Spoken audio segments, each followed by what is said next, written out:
أعوذ بالله السميع العليم من الشيطان الرجيم من همزه ونفخه ونفثه.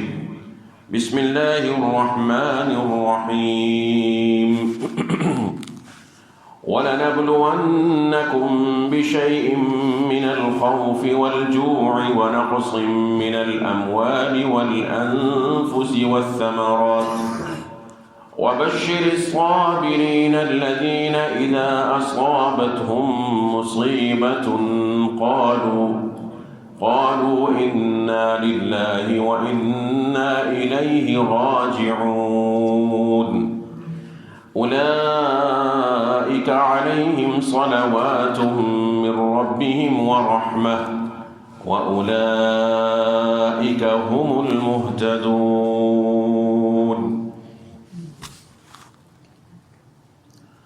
سامعین کرام، اللہ رب العزت نے یہ دنیا مستقل رہنے کے لیے نہیں بنائی، اور اسی وجہ سے اس دنیا میں یہ صلاحیت ہی نہیں ہے کہ یہ انسان کو 100% خوشی اور اطمینان دے سکے اور انسان کی تمام خواہشات پوری ہو جائیں اور وہ غم و فکر سے مکمل طور پر نجات حاصل کر لے. جیسا کہ اللہ رب العزت نے اہل جنت کا یہ وصف بیان فرمایا ہے کہ اللہ ان کے تمام غم و حزن کو دور فرما دیں گے اور وہ غم سے مستقل مطلقاً آزاد ہو جائیں گے. الحمدللہ الذی اذھب عنا الحزن، یہ ان کا خود اپنا کلمہ ہوگا اہل جنت کا. یہ اس اللہ کا یہ شکر ہے، اس کی تعریف ہے، حمد و ثنا ہے کہ جس نے ہمارے تمام غموں کو، فکروں کو، پریشانیوں کو دور کر دیا ہے اور ہمیں ان سے آزاد کر دیا ہے. رہی یہ دنیا تو غم، پریشانیاں، مصیبتیں، بلائیں وہ اس دنیا کا خاصہ ہے، اس لیے کہ اللہ کی نگاہ میں اس دنیا کی حیثیت مچھر کے پر کے برابر بھی نہیں ہے. فرمایا لو كانت الدنيا تعدل عند الله جناح بعوضة ما سقى كافر منها شربة ماء. فرمایا کہ اگر یہ دنیا اس کی حیثیت اللہ کی نگاہ میں مچھر کے پر کے برابر بھی ہوتی تو کافر کو کبھی یہاں سے پانی کا گھونٹ بھی نہ ملتا. چونکہ یہ دنیا حقیر ہے اور اس کا نام ہی دنیا ہے، دناعت سے یعنی حقارت والی جگہ ہے، اور دنیا جلدی ملنے والی چیز، وہ چیز، وہ صلہ جو انسان جس کی جلدی ملنے کی خواہش کرتا ہے کہ میں جو کروں اس کا مجھے صلہ بس فوراً مل جائے، نو نقد نہ تیرا ادھار والی سوچ رکھتا ہے، اس کے لیے یہ دنیا ہے. اور جس کی سوچ دنیا تک محدود ہے اس کے لیے یہ دنیا ہے. بہت سے ایسے لوگ ہوتے ہیں کہ جو بظاہر اللہ سے محبت کا اور قرب کا دم بھرتے ہیں لیکن ان کی سوچ دنیا کی ہوتی ہے. اور عظیم ترین مقامات جو اللہ کے قرب کی جگہ ہیں، وہاں پر جب اللہ ان کو بلا لیتا ہے اپنی توفیق سے، اپنی رحمت سے اور توفیق سے، تو وہاں پر پہنچنے کے باوجود ان کو دنیا ہی یاد رہتی ہے، ان کے دل سے دنیا نکلتی نہیں ہے. جیسے کہ اللہ رب العزت نے حج کے موقع پر انسانوں کی دعاؤں کا ذکر کیا قرآن کریم میں. فرمایا کہ یہاں پر لوگ اللہ سے دعائیں کرتے ہیں، گریہ وزاری کرتے ہیں. عرفات کے میدان میں تو کچھ لوگ تو گڑگڑاتے ہیں اللہ کے سامنے اور وہ اللہ سے یہ مانگتے ہیں کہ اللہ ہمیں دین و دنیا دونوں عطا فرما. ربنا آتنا فی الدنیا حسنہ وفی الآخرۃ حسنہ وقنا عذاب النار. ان کی دعا کے 3 حصے ہوتے ہیں، 2 حصے اس میں آخرت کے لیے ہیں اور 1 حصہ دنیا کے لیے ہوتا ہے. اور دنیا بھی وہ مانگتے ہیں جو آخرت کے لیے مفید ہو اور آخرت کا گھر ان کو عطا ہو جائے، ایسی دنیا مل جائے. ربنا آتنا فی الدنیا حسنہ وفی الآخرۃ حسنہ وقنا عذاب النار، اور جہنم کی آگ سے پناہ مانگتے ہیں. اور فرمایا کہ ان میں سے کچھ ایسے لوگ بھی ہیں ومنہم من یقول ربنا آتنا فی الدنیا وما له فی الآخرۃ من خلاق، جو وہاں پر بھی جا کر یہ کہتے ہیں کہ اللہ ہمیں دنیا عطا فرما دے، دنیا کی ہی آرزو کرتے رہتے ہیں، مانگتے بھی اللہ سے ہیں اور اللہ کی ربوبیت پر یقین بھی رکھتے ہیں، دعا کے الفاظ بھی ربنا ربنا ربنا ربنا یہی الفاظ ہوتے ہیں، اے ہمارے رب ہمیں عطا کر دے، ہمیں نواز دے، ہمیں دے دے، اور مانگتے کیا ہیں؟ فی الدنیا، دنیا مانگتے ہیں، ان کی سوچ میں دنیا ہی بھری ہوئی ہے، وہی گھسی ہوتی ہے۔ فرمایا وما لہ فی الآخرۃ من خلاق، ان کا آخرت میں کوئی حصہ نہیں ہے، والعیاذ باللہ من ذلک، یہ اللہ کا قرآن کہتا ہے۔ تو دنیا کے اندر جو اس دنیا کو اصل سمجھتا ہے، اصل مانتا ہے، اس کو سب کچھ جان لیتا ہے، پھر اس کا غم اور خوشی وہ اسی دنیا تک محدود ہو جاتی ہے۔ اس کو دنیا میں مل جائے تو خوش ہو جاتا ہے، اگر دنیا سے کوئی چیز، اس کی دنیاوی چیز چھن جائے تو اسے غم لاحق ہو جاتا ہے اور شدید مغموم ہو جاتا ہے، پریشان ہو جاتا ہے، اس کی زندگی وہ دشوار ہو جاتی ہے۔ تو اس لیے کہ وہ اس دنیا کی حقیقت کو سمجھا نہیں ہے۔ اللہ کے رسول صلی اللہ علیہ وسلم نے جب اللہ سے یہ دعا کی کہ اللہ مجھے مصائب سے، مصیبتوں سے نجات دے دے، اس میں کوئی شک نہیں کہ انسان اللہ سے پناہ طلب کرتا ہے آزمائش کے مقابلے میں کہ اللہ مجھے آزمائشوں سے بچا لے، مصیبتوں اور بلاؤں سے، لیکن اس کو یہ معلوم ہونا چاہیے بحیثیت مومن کہ اللہ کی یہ سنت اور فیصلہ ہے، اللہ کی یہ سنت اور اس کا یہ فیصلہ ہے، اس کی تقدیر میں یہ بات لکھی جا چکی ہے کہ اس نے اہل ایمان کو آزمانا ہے، آزما کر چھوڑنا ہے۔ وَلَنَبْلُوَنَّكُمْ بِشَيْءٍ مِّنَ الْخَوْفِ، سورہ بقرہ میں فرمایا کہ ہم نے ضرور بالضرور تمہیں آزمانا ہے، کبھی خوش خوف کے ساتھ، والجوع، کبھی فقر اور بھوک کے ساتھ، وَنَقْصٍ مِّنَ الْأَمْوَالِ وَالْأَنفُسِ وَالثَّمَرَاتِ، اور کبھی جانوں کے نقصان کے ساتھ، کبھی مال و متاع اور انسان کی جو زندگی میں ثمرات ہیں، نعمتیں ہیں، ان کے چھن جانے کے ساتھ۔ وَبَشِّرِ الصَّابِرِينَ، فرمایا کہ بشارت ان کے لیے جو صبر کرنے والے ہیں، أُولَٰئِكَ عَلَيْهِمْ صَلَوَاتٌ مِّن رَّبِّهِمْ وَرَحْمَةٌ وَأُولَٰئِكَ هُمُ الْمُهْتَدُونَ، انہیں کو اللہ سبحانہ و تعالیٰ کی خصوصی رحمتیں ملنی ہیں، اللہ کی تعریف کے لائق بھی یہی ہوں گے، اور یہی وہ لوگ ہیں جو حقیقتاً ہدایت یافتہ ہیں، ہدایت پانے والے ہیں۔ یہ اللہ کا فیصلہ ہے، یہ ہو کر رہنا ہے، یہ کہنا کہ دنیا سے مصائب بالکل ختم ہو جائیں اور آزمائش بالکل آئے ہی نہ، یہ میرے ایمان کا تقاضا ہے، یہ میں اللہ کا بندہ بن جاؤں تو مجھے یہ مل جائے، اگر ایسا ہونا ہوتا تو اللہ کے انبیاء اور رسول کے ساتھ ضرور ہو جاتا۔ سب سے زیادہ حق ان کا تھا کہ ان پر مصیبت آتی ہی نہ، کیونکہ ان سے بڑا کون اللہ کا مقرب ہو سکتا ہے، اور ان سے بڑا اللہ کا ولی کون ہو سکتا ہے؟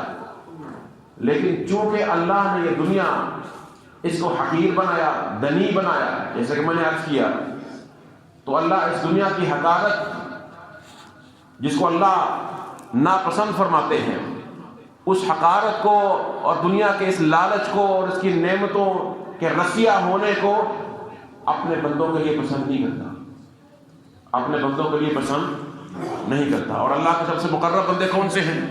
عظیم ترین ہستیاں کون سی ہیں؟ انبیاء اور رسول علیہم الصلاۃ والسلام۔ چنانچہ ایک شخص نے سوال کیا، سئل النبی صلی اللہ علیہ وسلم ای الناس اشد بلاء، کہ اللہ کے رسول انسانوں میں سب سے زیادہ شدید آزمائش جس کو آتی ہے وہ کون ہے؟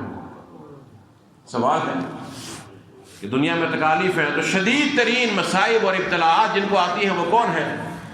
فرمایا کہ قال الانبیاء، وہ اللہ کے نبی ہیں، ثم الامثل فالامثل، فرمایا پھر جتنا کسی کا ایمان ہوتا ہے اتنی اس کو آزمائش اور تکلیف آتی ہے۔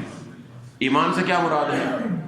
اللہ کا قرب، اللہ کی محبت، اللہ پر توکل، اللہ سے امید، صرف ایک اللہ کا خوف، اسی کی امید، اسی سے لو لگانا، اسی کی یاد کو اپنی زندگی میں غالب کرنا اپنے ظاہر و باطن میں۔ فرمایا جتنا کسی کا ایمان فالامثل، اور فرمایا کہ یبتلی الرجل بحسب دینہ، فرمایا کہ بندہ اپنے دین کے مطابق آزمایا جاتا ہے۔ بندہ اپنے دین کے مطابق، جتنا اس کا دین ہے اس کے مطابق آزمایا جاتا ہے۔ یہ کون بتا رہے ہیں؟ الصادق المصدوق محمد الرسول اللہ صلی اللہ علیہ وسلم۔ فَإِذَا كَانَ فِي دِينِهِ صُلْبًا، اگر وہ اپنے دین کے اندر مضبوط ہوتا ہے وہ شخص، اشتد بلاء، تو اس کی آزمائش کچھ اور سخت ہو جاتی ہے۔ کیونکہ آزمائش بھی ایسی نہیں ہوتی کہ اللہ انسان کو اس آزمائش کے ذریعے فتنے میں ڈال دے۔ اللہ اپنے بندوں کو دھتکارتا نہیں ہے، والعیاذ باللہ۔ اس نے اپنے بندوں کو اپنا قرب دینا ہے نا، اس نے اپنے بندوں کو رفعت دینی ہے، درجات بلند کرنے ہیں، ان کو بلند کرنا ہے، ان کو گرانا نہیں ہوتا ہے۔ اس لیے جس کا ایمان قوی ہے اس کی آزمائش بھی فرمایا قوی ہو جاتی ہے۔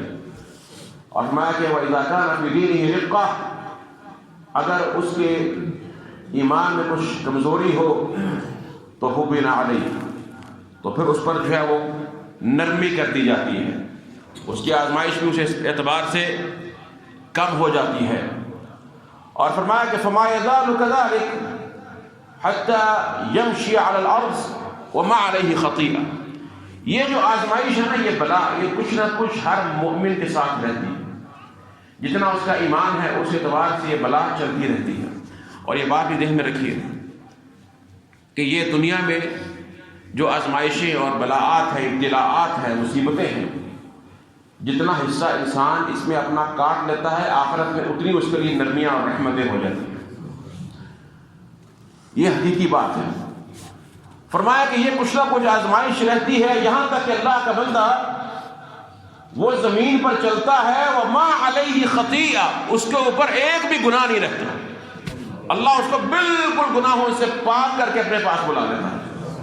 اور یہ اللہ کو مطلوب ہے کہ میرا بندہ جب میرے پاس آئے تو وہ گناہوں کی آلودگی سے بالکل پاک ہو، تاکہ اللہ کی کامل رحمت کا مستحق بن جائے، اور اللہ کی رحمت کے حصول میں ذرا برابر بھی رکاوٹ نہ ہو۔ یہ اللہ سبحانہ و تعالیٰ کی سنت ہے جو ہر مسلمان کے ساتھ، مومن کے ساتھ ہو کر رہتی ہے۔ جو معمولی سی آزمائش پر چیخنا شروع کر دے، اللہ سے بدظن ہو جائے، بدگمان ہو جائے، اس نے نہ اللہ کی رحمت کو سمجھا ہے، نہ اس کی سنت کو سمجھا ہے، نہ انبیاء علیہ السلام کی سنت کو سمجھا ہے۔ انبیاء پر جو آزمائش آتی ہے وہ صرف جسمانی نہیں ہوتی۔ اور یہ بات بھی یاد رکھیے کہ آزمائش کے دنیا میں کئی رنگ ہیں، کئی رخ ہیں۔ فرمایا وَنَبْلُوكُمْ بِالشَّرِّ وَالْخَيْرِ فِتْنَةً وَإِلَيْنَا تُرْجَعُونَ۔ اللہ نے قرآن میں فرمایا کہ ہم نے تمہیں آزمانا ہے، خیر کے ساتھ بھی آزمائیں گے، شر کے ساتھ بھی آزمائیں گے۔ یہ نہیں کہ صرف تکلیف ہی آزمائش ہوتی ہے۔ بلا صرف تکلیف میں، مرض میں، فاقے میں، موت میں اور دیگر غموں کے اندر نہیں ہے۔ بلا مال و دولت کے اندر بھی ہے، ذہانت کے اندر بھی ہے، بیٹوں کے اندر بھی ہے، شہرت کے اندر بھی ہے، قوت اور طاقت اور اقتدار کے اندر بھی ہے۔ ان تمام چیزوں میں آزمائش ہے۔ وَنَبْلُوكُمْ بِالشَّرِّ وَالْخَيْرِ فِتْنَةً وَإِلَيْنَا تُرْجَعُونَ۔ آزمائش ہوتی ہے۔ اللہ ان میں سے ہر ایک چیز کے ساتھ اپنے بندوں کو آزماتا ہے۔ کبھی فقر کی حالت ہے، مصیبت کی حالت ہے، اور کبھی خوشی کی اور طاقت کی حالت ہے۔ وہ بسا اوقات اس سے بڑی آزمائش بن جاتی ہے کہ اللہ نے انسان کو یہ نعمت دی ہے، ابھی کیا کرتا ہے، اب یہ کیا کرتا ہے، فرعون بنتا ہے یا عبد بنتا ہے، میرا بندہ بن جاتا ہے۔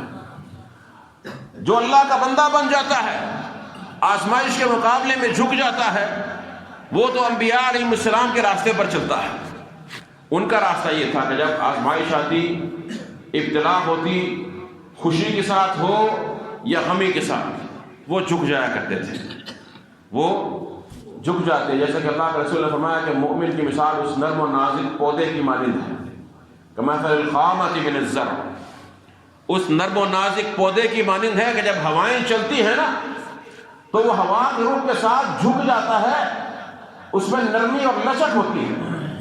اور فرمایا کہ کافر اور منافق کی مثال وہ صنوبر کا درخت ہوتا ہے جو تنا رہتا ہے، کھڑا رہتا ہے، یہاں تک کہ ہوائیں اس کو ایک بار ہی اکھاڑ کر پھینک دیتی ہیں، لیکن وہ جھکنا نہیں چاہتا ہے۔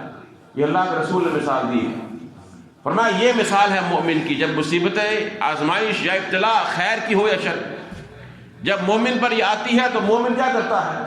جھک جاتا ہے، اپنے اللہ کو یاد کرتا ہے، رجوع کرتا ہے۔ گناہ بھی ہو جائے، گناہ بھی آزمائش ہے، بہت بڑی آزمائش ہے انسان کے لیے۔ مومن کے لیے سب سے بڑی آزمائش کیا ہے؟ گناہ، اور گناہ کا خطرہ۔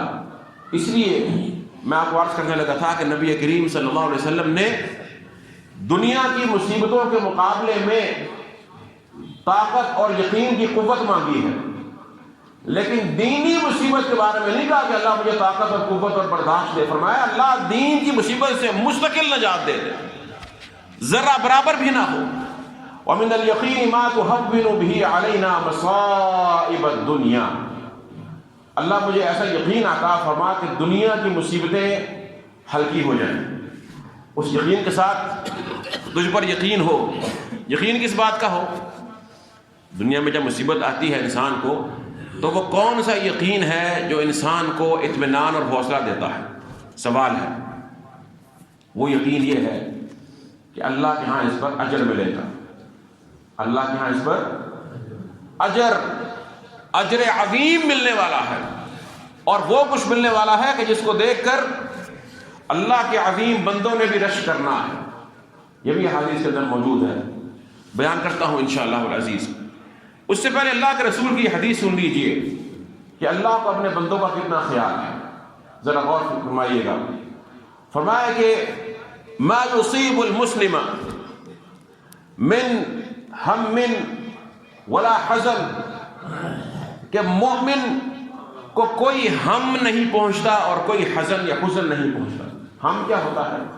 مستقبل میں آنے والے کسی چیز کا خدشہ، خوف، ایک اہم معاملہ ہے اور اس کو یہ خطرہ ہے کہ اس معاملے کو میں کس طرح سے انجام دوں گا، آنے والے مستقبل میں کوئی چیز ایسی ہے، اس سے وہ ڈرتا ہے۔ فرمایا مومن کو ایسی کوئی پریشانی نہیں آتی جو مستقبل میں آنے والی ہو، ولا حزن، نہ اسے کوئی ایسا حزن پہنچتا ہے۔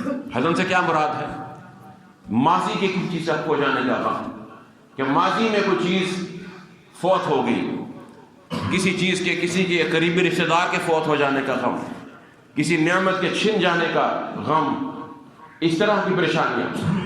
اور فرمایا کہ من نصب من وصب ولا نصب، اور کوئی مومن کو تھکن نہیں ہوتی کسی معاملے میں۔ نصب کہتے ہیں تھکاوٹ اور تھکن کو۔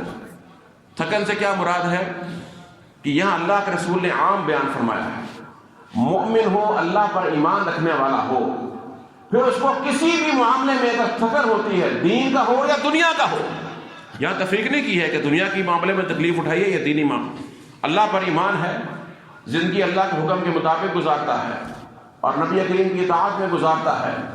اب وہ دنیاوی کسی کام میں الجھ گیا ہے، دن رات پریشان ہے، اس کے لیے محنت کر رہا ہے اور تھکا ہوا ہے، راتوں کی نیند اس کی کسی بنا پر اڑ گئی ہے، اللہ کے ذکر سے دور نہیں ہے، نمازوں اور قرآن سے دور نہیں ہے، لیکن دنیاوی افکار، کوئی ایسی پریشانی، دنیا ہے نا، معاملات پیش آ جاتے ہیں، کبھی روزگار کا مسئلہ ایسا پیش آ جاتا ہے، کبھی کوئی اور شدید مصیبت آ جاتی ہے۔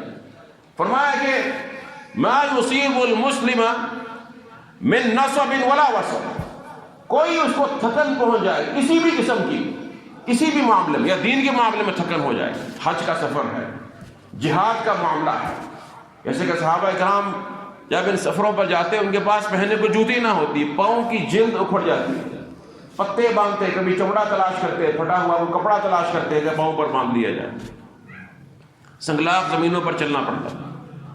فرمایا کوئی بھی تھکن نہیں پہنچتی مومن کو، اور فرمایا کہ ولا وصب، نہ اسے کوئی درد یا تکلیف ہوتی ہے، کسی بھی قسم کی درد، وہ جو مستقل انسان کے ساتھ رہے، کسی بھی قسم کا الم، کوئی پریشانی، کوئی تکلیف ہے، فرمایا یہ ہو جائے، یا اسے مستقبل میں کسی شے کا خوف لاحق ہو جائے، یا اسے ماضی میں کسی شے کے فوت ہو جانے کا غم لاحق ہو، ولا اذا، سبحان اللہ، کوئی چیز چھوڑی نہیں اللہ کے رسول نے، اور نہ کوئی ایسی اذا ہے، کوئی تکلیف ہے. اذا سے مراد معمولی سے تکلیف کسی بھی قسم کی ہو، کسی بھی قسم کی کوئی تکلیف ہو جائے، کسی نے گالی دے دی، کسی نے کوئی دکھ پہنچایا ہے، کسی نے غیبت کر دی ہے، کسی نے بہتان لگا دیا ہے، کسی نے ویسے ظلم کیا ہے، مال غصب کر لیا، کچھ بھی ہو گیا ہے. فرمایا کوئی بھی اذا مومن کو نہیں پہنچتی. کتنی چیزیں ہو گئی؟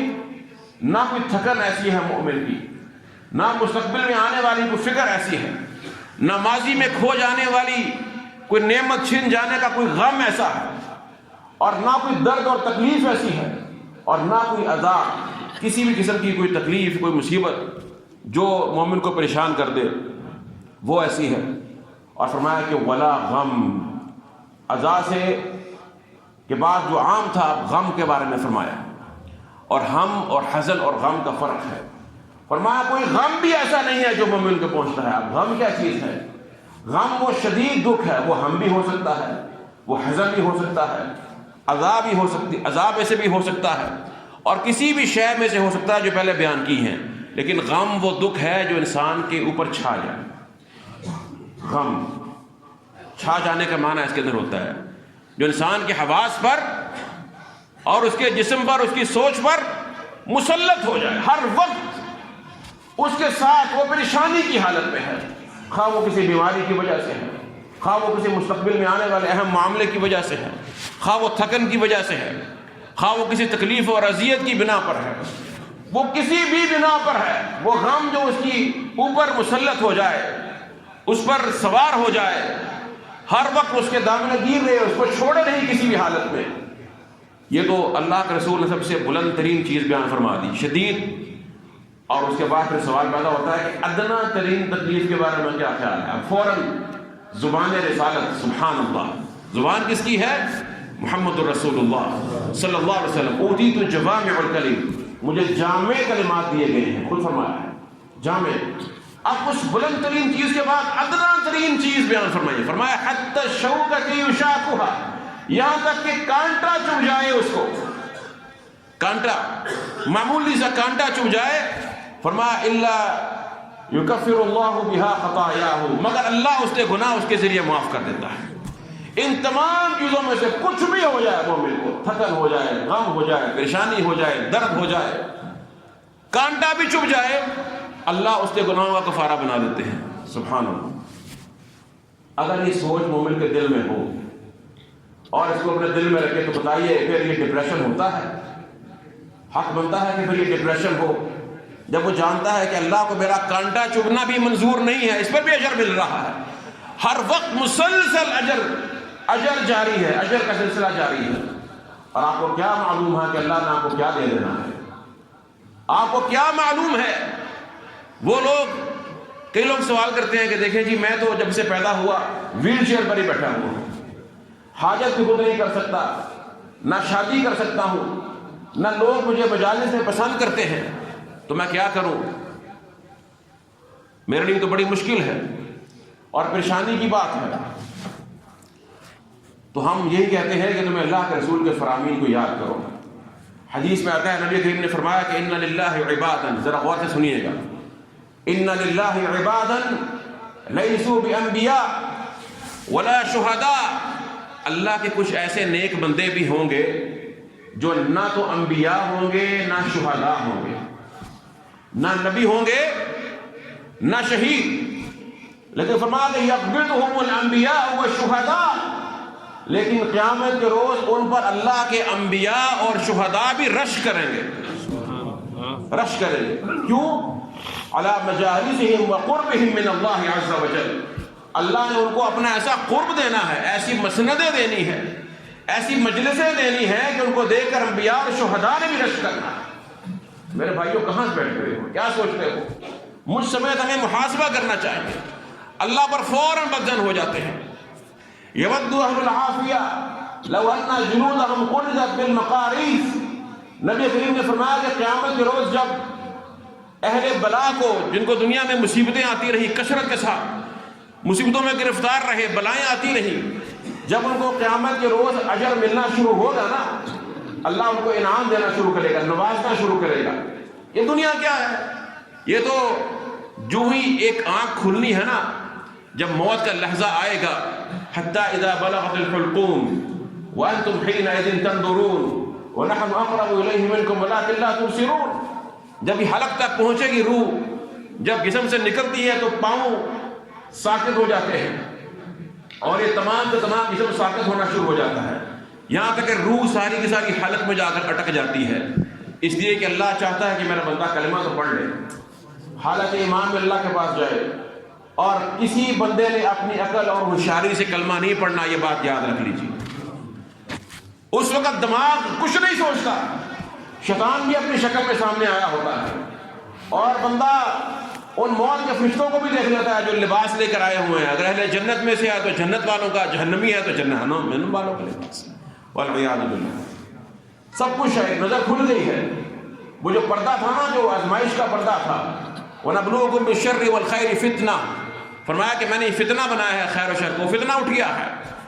الَّذِي خَلَقَ الْمَوْتَ وَالْحَيَاةَ لِيَبْلُوَكُمْ أَيُّكُمْ أَحْسَنُ عَمَلًا، وہ بلا ختم ہو گئی، امتحان کا وقت ختم ہے، اب نتیجے کا وقت شروع ہے۔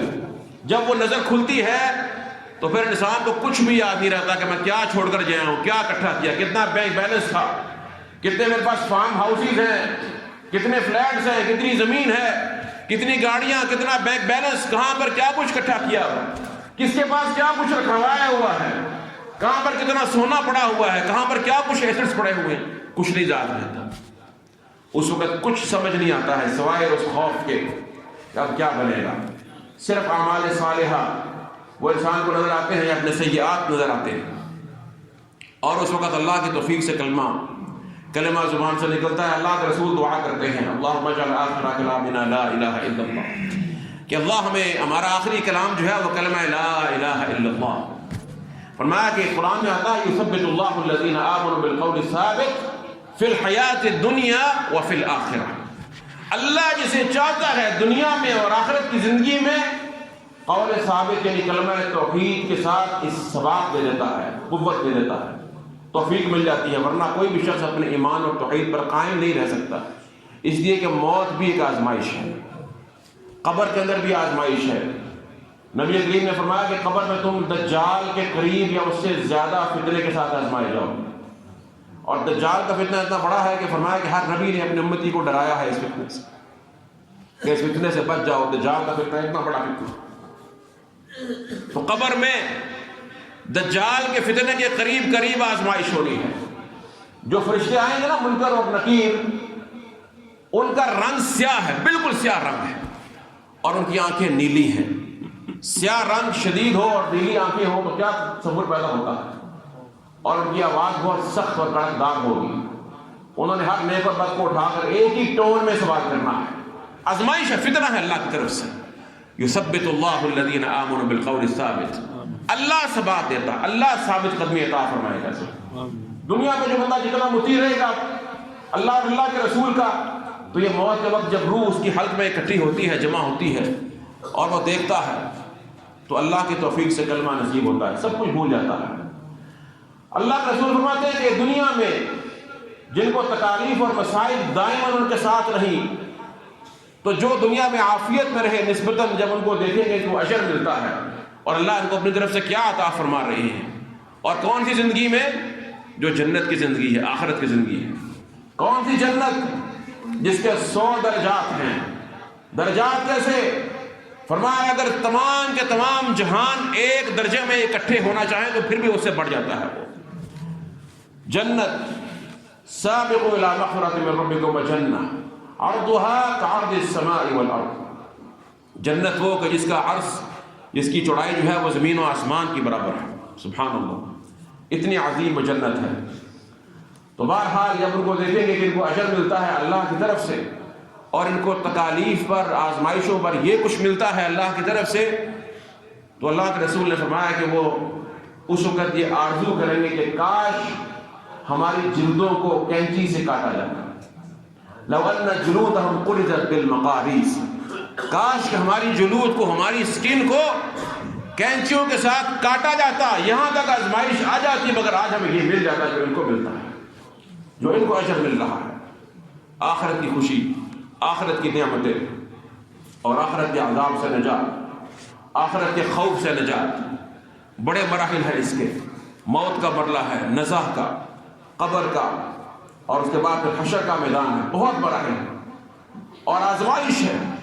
جب تک انسان سے نجات نہ پا جائے اور اللہ کی رحمت سے پل صراط کو عبور نہ کر لے اور جنت میں داخل نہ ہو جائے، وہ امن میں نہیں آ سکتا، اپنے آپ کو مامون نہیں خیال کر سکتا ہے۔ اس لیے کہ اللہ کے رسول نے فرمایا بہت سے لوگ ایسے ہوں گے جو جہنم کا پل عبور کرتے ہوئے شروع میں گر جائیں گے جہنم میں، کچھ تھوڑا سا گھسٹتے ہوئے آگے چلیں گے، وسط میں جا کر گر جائیں گے، اور کچھ اس سے بھی آگے گزر جائیں گے، لیکن جب عبور کرنے کے قریب ہوں گے تب جہنم میں جا گریں گے۔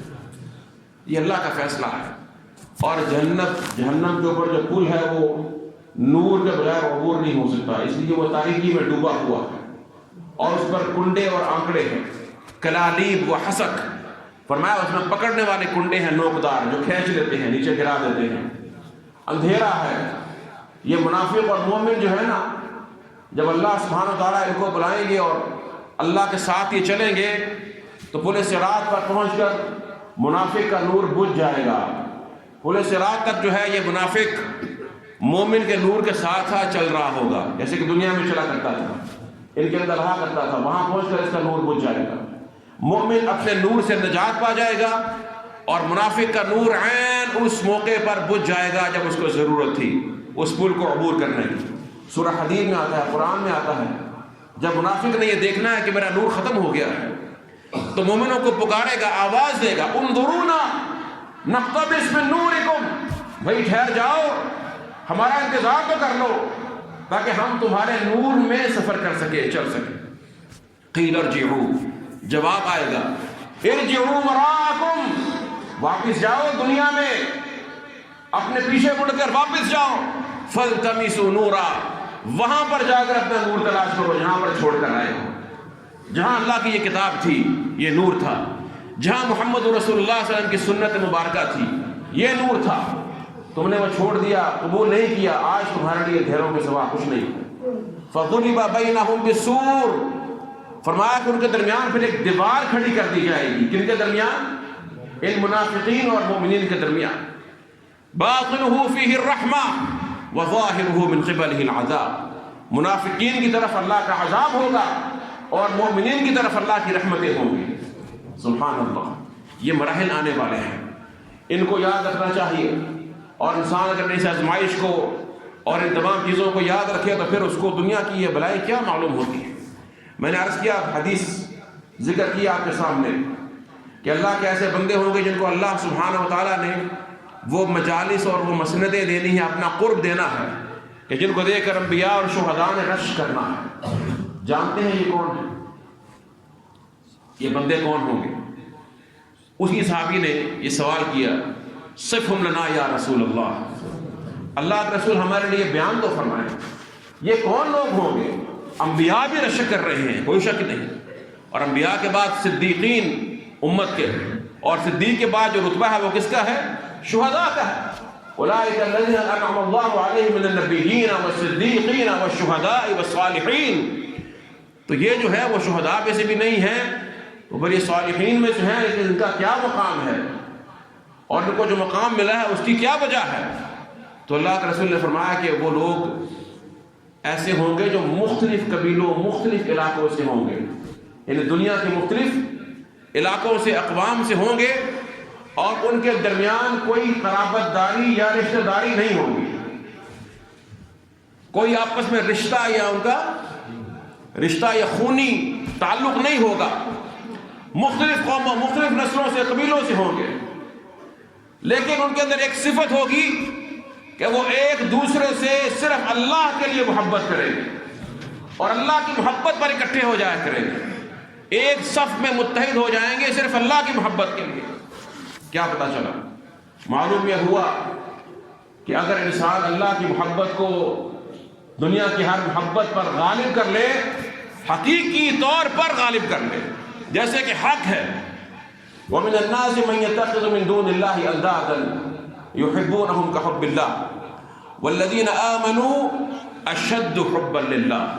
فرمایا کچھ لوگ ایسے بھی ہوتے ہیں کہ جو اللہ کے مقابلے میں ایسے ایسے ند بنا لیتے ہیں، شریک بنا لیتے ہیں، ان سے ایسی محبت کرتے ہیں جیسے اللہ سے محبت کی جاتی ہے. کوئی بھی ہو سکتا ہے، کوئی پتھر، حجر، شجر، انسان، اپنی اولاد، کوئی غیر، کوئی حکمران، کوئی سیاسی لیڈر ہو سکتا ہے، کوئی اپنے خاندان کا بڑا ہو سکتا ہے، کوئی بزرگ ہو سکتا ہے، اپنا نفس بھی ہو سکتا ہے انسان کا. افرأیت من اتخذ الہہ ہواہ، جس سے وہ محبت کرتا ہے تو اللہ کی محبت کو فراموش کر دے. جب اس کی محبت کا اور اللہ کی محبت کا ٹکراؤ ہو تو ترجیح کس کو دے؟ اس کی محبت کو. فرمایا ومن الناس من يتخذ من دون اللہ اندادا یحبونہم کحب اللہ. فرمایا کہ کچھ لوگ ایسے بھی ہیں، اللہ فرماتے ہیں کچھ حقیر قسم کے لوگ، من لگا ہوا ہے نا، بتاتا ہے کچھ بہت ہی حقیر قسم کے لوگ ایسے بھی ہوتے ہیں، یتخذون من یتخذ من دون اللہ اندادا، اللہ کے سوا ایسے شریک بنا لیتے ہیں، یحبونہم کحب اللہ، ان سے ایسی محبت کرتے ہیں جیسے اللہ سے محبت کی جانی چاہیے، جیسے اللہ سے محبت کی جاتی ہے. والذین آمنوا، فرمایا جب کہ اہل ایمان کی صفت کیا ہے؟ اشد حبا للہ، ان کی سب سے زیادہ محبت صرف اور صرف اللہ سبحانہ و تعالیٰ کے ساتھ. ان کی محبت میں کوئی شریک نہیں. ان کی محبت جو سب سے زیادہ ہوتی ہے وہ اللہ کے ساتھ، اللہ کے حکم کے مقابلے میں، اللہ کی رضا کے مقابلے میں، اور اللہ کی قرب اور اللہ کی اطاعت کے مقابلے میں کسی کی اطاعت کو وہ قبول نہیں کرتے، کسی کی رضا اور ناراضگی کی وہ پرواہ نہیں کرتے. یہ اللہ کے اہل ایمان وہ ہیں. اور جب ان کے درمیان ان کی ہر چیز اللہ کی محبت کے لیے خالص ہو جاتی ہے تو پھر اس کا لازمی نتیجہ یہ نکلتا ہے کہ جہاں پر اس کو اللہ کے دین سے محبت کرنے والے نیک لوگ نظر آتے ہیں، وہ علماء ہوں، وہ صلحاء ہوں، وہ کوئی بھی ہوں، اللہ کے ولی ہوں جو اللہ کا علم رکھتے ہیں، اللہ کے قرآن کا اور اللہ کے نبی کی سنت کے عالم ہیں اور عمل کرنے والے ہیں، وہ ان سے محبت کرتا ہے، وہ ان سے اللہ کے لیے محبت کرتا ہے. الحب فی اللہ والبغض فی اللہ بہت بڑی سعادت ہے اور بہت بڑا یہ ٹیسٹ بھی ہے. ہمیں اپنے دلوں کو اس کے اوپر جو ہے وہ آزمانا چاہیے اور جانچنا چاہیے کہ ہماری محبتیں جو ہیں اور ہماری محبتوں کی جو مقدار اور کیفیت ہے ان کا معیار کیا ہے. کیا وہ اللہ کے لیے ہیں خالص؟ ہم جس سے محبت کرتے ہیں وہ اللہ کے لیے کرتے ہیں یا کچھ ذاتی مفاد اور غرض ہے؟ اور جس سے جتنی محبت ہونی چاہیے اتنی کرتے ہیں یا زائد یا کم کر دیتے ہیں اپنا فائدہ دیکھتے ہوئے کہ ہمارا مفاد کس میں ہے؟ بسا اوقات شیطان بڑا دھوکہ دیتا ہے کہ بھئی تمہارے تو دین کی محبت ہے، لیکن دین کے ساتھ ساتھ دنیاوی غرض بھی ہوتی ہے. کہیں پیسے پر نظر ہے، کہیں شہرت پر نظر ہے، کہیں کچھ نہیں ہے تو اپنی تعریف پر ہی نظر ہے. یہ اگر میں اس کو سلام کروں گا اور اس سے محبت اس لیے کرتا ہوں کہ یہ میری تعریف کرتا رہتا ہے، یہ میرا سپورٹر ہے، میرا حمایتی ہے. یہ تمام چیزیں ہیں، انسان کو غور کرنا چاہیے، اپنے نفس کا محاسبہ کرنا چاہیے. ایسے نہیں یہ اعزاز ملنے والا، ایسے نہیں یہ اعزاز ملتا. اور یہ بات یاد رکھیے کہ آزمائش اصل میں دلوں کی ہوتی ہے، آزمائش اصل میں دلوں کی ہوتی ہے. آپ کو بہت سے لوگ ایسے نظر آئیں گے جو دنیاوی اعتبار سے، جسمانی اعتبار سے آپ کو لگے گا کہ ان پر بڑی آزمائش ہے، اور دوسرے ان کے مقابلے میں کچھ لوگ ایسے ہوں گے کہ آپ کو محسوس ہوگا کہ شاید اس پر اتنی بڑی آزمائش نہیں، لیکن یہ ہماری نظر، ہماری سوچ، کس کے دل پر کیا گزرتی ہے یہ اللہ سبحانہ و تعالیٰ جانتا ہے. ابھی آپ نے حدیث سنی کہ شدید ترین ابتلاء اور آزمائش اللہ کے انبیاء اور رسل پر آتی ہے. اور آپ کو میں عرض کروں کہ انبیاء اور رسل پر جو ظاہری آزمائشیں آتی ہیں وہ تو ہوتی ہیں، لیکن بسا اوقات وہ اتنی بڑی معلوم نہیں ہوتی دوسروں کے مقابلے میں. لیکن جو باطنی آزمائش ہوتی ہے ان کے نفوس میں، جب وہ کفر دیکھتے ہیں، اہل بدعت کو دیکھتے ہیں، اور دنیا میں اللہ کی حکم کے خلاف بغاوت دیکھتے ہیں، اور اللہ کی محبت میں جو لوگ کھڑے ہوتے ہیں ان پر ظلم ہوتا ہوا دیکھتے ہیں، جن سے وہ اپنی اولاد کی طرح محبت کرتا ہے، نبی امت کا باپ ہوتا ہے صلی اللہ علیہ وآلہ وسلم. جب وہ یہ دیکھتے ہیں، اور یہ وہ ہنسی ہوتی ہے جس نے جنت کو بھی دیکھا ہوا ہے، جہنم کو بھی دیکھا ہوا ہے، سب کچھ ان کے سامنے کھلا ہوا، حقیقت اس کے سامنے ہے. پھر جو ان کے دل پر گزرتی ہے اور جو آزمائش ہوتی ہے ہم اس کا اندازہ نہیں کر سکتے. خود اللہ کے رسول نے فرمایا کہ مجھے اللہ نے فرمایا بعثتک لأبتلیک وابتلی بک، اے نبی میں نے آپ کو یہ وحی دے کر رسالت دے کر بھیجا ہے تاکہ میں اس رسالت اور نبوت کے ذریعے آپ کو آزماؤں اور آپ کے ذریعے لوگوں کو آزماؤں۔ سب سے بڑی آزمائش علم کی آزمائش ہے۔ صحابہ کہتے ہیں جب اللہ کے رسول پر وحی اترتی تو سبحان اللہ کبھی آپ پر نیند کی طرح غشی طاری ہو جاتی اور اتنا وزن ہوتا کہ ایک بار ایک صحابی آپ کے پیچھے سواری پر سوار تھے، اچانک وحی نازل ہونا شروع ہوئی۔ کہتے ہیں کہ مجھے ایسے معلوم ہوا کہ آپ کی ران مبارک میری ٹانگ کے اوپر تھی، مجھے ایسے معلوم ہوا کہ میری ران جو ہے وہ چکنا چور ہو جائے گی، پھٹ جائے گی۔ اتنا بوجھ تھا، وحی کا بوجھ ہوتا ہے۔ آپ کو 4 آدمیوں کے برابر بخار آیا کرتا تھا اور ساری رات اب اللہ کی بارگاہ میں کھڑے رہتے ہوتے، حتیٰ کہ پاؤں مبارک میں ورم آ جاتا اور پھر آپ کا غم۔ صحابہ کہتے ہیں کہ نماز پڑھتے وَكَانَ فِي جَوْفِي عَزِيزٌ كَعَزِيزِ الْمِرْجَلِ، اور سینے سے ایسے آواز آتی جیسے ہنڈیا کے ابلنے کی آواز ہوتی ہے۔ لَعَلَّكَ بَاخِعٌ نَفْسَكَ عَلَىٰ آثَارِهِمْ إِن لَّمْ يُؤْمِنُوا بِهَٰذَا الْحَدِيثِ أَسَفًا۔ اے نبی گویا آپ اپنے آپ کو ہلاک کر لیں گے اس غم میں کہ یہ لوگ اللہ پر ایمان کیوں نہیں لے کر آتے۔ خود فرمایا کہ میں تمہیں جہنم کی آگ سے پکڑ کر پیچھے کھینچتا ہوں اور تم جہنم میں کودنا چاہتے ہو پروانوں پتنگوں کی مانند کہ ہم آگ میں کود جائیں، اور میں تمہیں پیچھے کھینچتا ہوں۔ اللہ کے رسول کو یہ غم تھا، ہمیں کیا پتا کہ انہیں کتنا غم تھا۔ کاش ہمیں قدر ہو اپنے نبی کی صلوات اللہ وسلامہ علیہ، رحمت للعالمین تھے۔ جانور بھی آپ کے پاس آ جایا کرتے تھے۔ ایک اونٹ نے آ کر شکایت کی، اونٹ آ گیا، آپ نے مالک کو بلوایا، فرمایا کہ تمہارا اونٹ یہ کہتا ہے کہ تم کام زیادہ لیتے ہو اور چارہ کم ڈالتے ہو، کم مشقت لیا کرو۔ پرندے اڑتے آسمان پر، پتھر، صحیح حدیث میں آتا ہے کہ نبی کریم نے فرمایا مجھے ابھی تک وہ پتھر یاد ہے مکہ میں جو مجھے سلام کیا کرتا تھا۔ سبحان اللہ، ہر چیز اس رحمت کو پہچانتی جو اللہ نے رحمت بنا کر دنیا میں مبعوث فرمایا۔ وما ارسلناک الا رحمۃ للعالمین۔ اور جب یہ رحمت دیکھتی کہ لوگ کس طرح سے جہنم کی آگ کی طرف جاتے ہیں اور جس کو معلوم ہوتا کہ جہنم کا عذاب، اللہ کا عذاب کتنا سخت ہے، اور جو چھوڑتے ہیں اللہ کی رحمتوں میں سے وہ کیا چھوڑتے ہیں، تو کیا اس غم کا ہم میں سے کوئی اندازہ کر سکتا ہے؟ نہیں کر سکتا۔ اس کا تعلق علم کے ساتھ ہے، یقین کے ساتھ ہے۔ اور وہ اللہ کے رسول جنہوں نے اللہ سے دعا کی کہ اللہ مجھے ایسا یقین عطا فرما کہ دنیا کی مصیبتیں ہلکی پڑ جائیں، مان پڑ جائیں، اس لیے کہ مصیبتیں بالکل یا ختم نہیں ہو سکتی، کچھ نہ کچھ تو مصیبت رہتی ہے، لیکن دین کے بارے میں فرمایا کہ وَلَا تَجْعَلْ مُصِيبَتَنَا فِي دِينِنَا، اللہ دین میں بالکل کوئی مصیبت نہ آنے دے۔ دین کی مصیبت اللہ اس سے بچائے۔ اور دین کی مصیبت کیا ہوتی ہے؟ انسان فتنے میں پڑ جائے، اللہ سے دور ہو جائے، معصیت میں، کسی حرام میں واقع ہو جائے، اللہ کے واجب کو چھوڑ دے، اللہ کے علم سے، قرآن سے، نماز سے، مساجد اللہ سے دور ہو جائے، سچ چھوڑ دے، جھوٹ میں داخل ہو جائے، خائن بن جائے، اور دیگر جو معاملات ہیں، اخلاقی رذائل اور برائیاں ہیں، کسی بھی چیز میں اگر انسان منہمک ہو جائے، اس میں مبتلا ہو جائے، یہ دین کی مصیبت ہے، دین کی مصیبت ہے۔ اس میں اللہ کے رسول نے یہ نہیں کہا کہ اللہ مجھے قوت دے کہ میں دین کی مصیبت کو برداشت کروں، فرمایا وَلَا تَجْعَلْ مُصِيبَتَنَا فِي دِينِنَا، اللہ دین میں مصیبت بالکل بھی نہ آئے۔ دین کی مصیبت سے پناہ مانگی ہے، لیکن دنیاوی مصائب تو آنی ہے، اور انبیاء کو سب سے شدید آتی ہے۔ تو فرمایا کہ اللہ مجھے یقین عطا فرما، تو اللہ مجھے اور آپ کو، ہم سب کو اپنی رحمت سے ایسا یقین اور ایمان اور اپنی رحمت پر یقین اور توکل عطا فرمائے کہ ہم دنیا کی آزمائشوں سے بچ جائیں اور یہاں سے کامیاب ہو کر نکلیں۔ بچنے سے مراد یہ ہے کہ ہم یہاں سے اس امتحان میں کامیاب ہو جائیں، اللہ کے ہاں سرخرو ہو جائیں۔ من زحزح عن النار وادخل الجنة فقد فاز وما الحیاۃ الدنیا الا متاع الغرور۔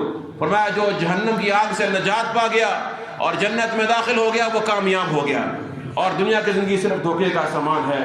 اللہ مجھے اور آپ کو اس دھوکے سے محفوظ فرمائے۔ وآخر دعوانا الحمدللہ۔